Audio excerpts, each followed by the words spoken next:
If you or your spouse has been unfaithful, but you both feel that there is still something in the relationship worth saving, it's time for a gut check.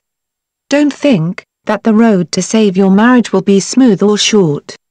You had better prepare for a rough ride, and it's going to have a much better chance of working if you enlist the help of a professional counselor to help clear the path as much as possible. Here's a few things to keep in mind. 1. If the person who committed the adultery is a serial cheater, why stay at all? No matter how much you may love them, they are flawed. They aren't ever going to change, they are just going to make your life miserable at best, and at worst, they'll bring some nasty disease home and clear out your bank account. Leave.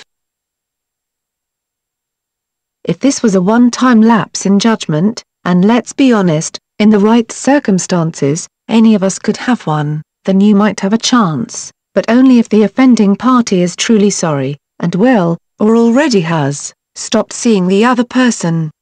If they won't commit 100% to making things work, it won't work. Again, it's best to leave.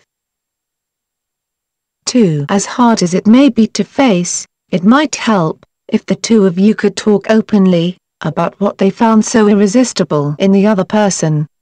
It's going to hurt, but the reality is that people don't cheat for sex, though that is part of it. They cheat because they get something from the other person that they don't get from their spouse.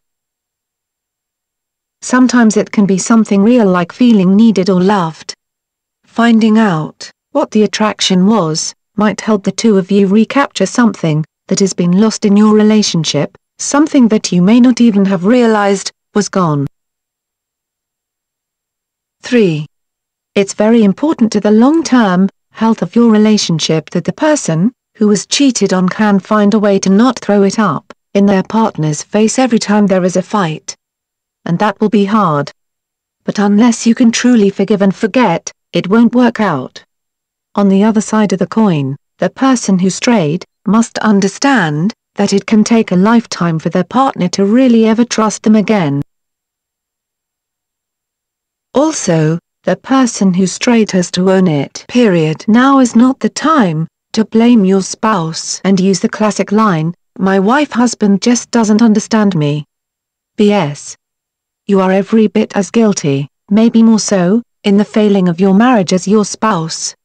Don't blame your weakness and the fact that you cheated on your partner. You did it, period. Own it, and you'll be a better person for it. Marriage infidelity can be gotten past, but only if the two of you are willing to try, and try hard.